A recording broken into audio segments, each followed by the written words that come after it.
Hi there, Becky here from 168 Fitness. So I'm week 3 of my healthy eating advice for you. So as I said last week, I want to make it sort of useful for as many people as possible, but sometimes the advice I am going to give you isn't relevant to you. So that's absolutely fine. But it might just help you to be a little bit more conscious about that particular area of your diet and eating habits. So if not though, come back next week and see what more top tips I've got for you.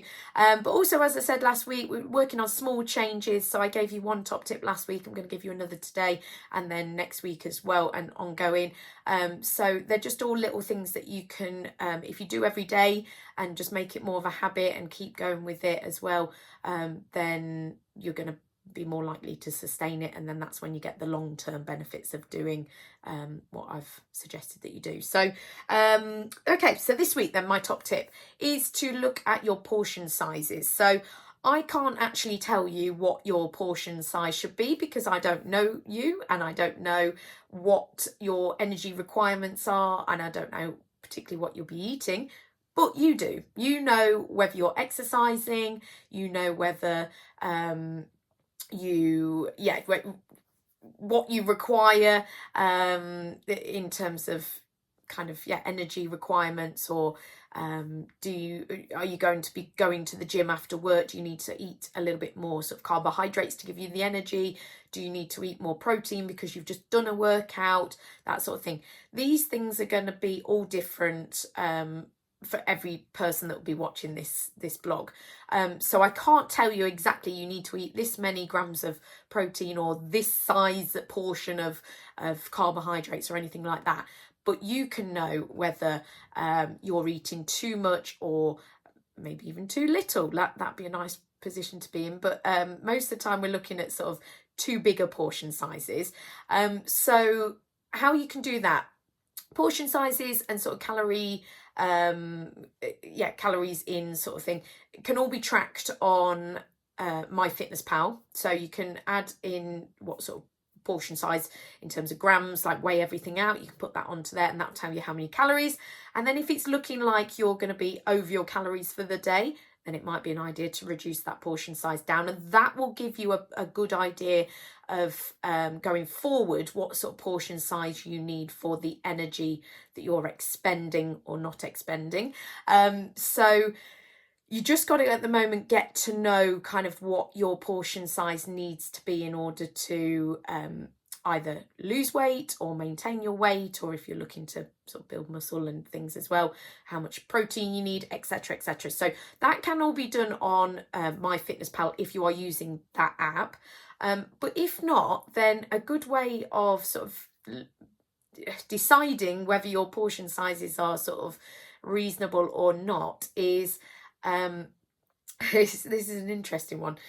Sort of taking a picture of your food or sort of looking at it objectively and thinking, would someone else think that that was a big portion of food? Would someone comment if you gave it to them, or if you saw that food coming out in a restaurant?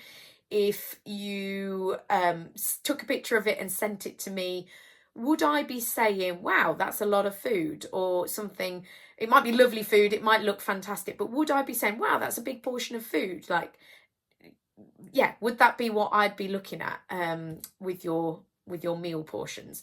If the answer is yes, and you look at it and you think, yeah, actually that is a big portion of food, then that is maybe something that you need to be working on. So reducing your, maybe carbohydrates would be the thing to reduce first. Protein, it depends how much you've got protein, what your sort of ratios are on the plate kind of thing. But then increasing it with things like salad, vegetables, things like that, all healthy goodness that's going to keep you fuller. So portion sizes don't have to be teeny tiny that you're going to finish it and think, I've not even eaten anything, I don't feel satisfied with that. But we just need to be adding the lower calorie sort of high nutrient foods, like the salads and the vegetables, that are going to bulk up the plate. They're going to make you feel full because they're high in water and take a lot of chewing, and going to make you feel like you've eaten more than you actually have in terms of energy, and then reducing sort of like, maybe the carbohydrates first, and just keeping an eye on whether you need that much protein or how much you need, or do we need to increase that a little bit as well. So yes, so portion sizes, as I said, unfortunately, I can't just tell you that this is how much you need and this is like what your portion sizes should be, because it's not a one size fits all. But what that does mean is that then you can do, have a look at it this week, think about whether or not your portion sizes are too large either to look at, or in terms of calories, energy, on using your MyFitnessPal app, whether or not it's coming in at quite high calorie intake.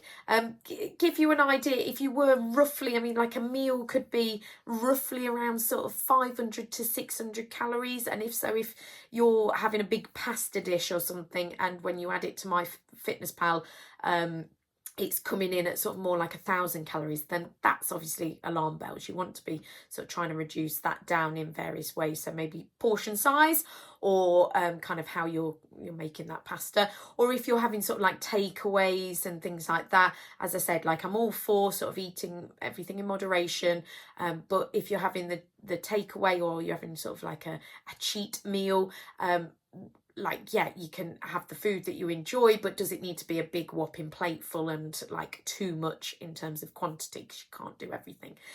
So just have a think about this week. If you've got any questions as well, please do get in touch, because I'm always happy to answer sort of more specific and tailored to individuals offline as well. So yeah, I'll be back next week with some more top tips.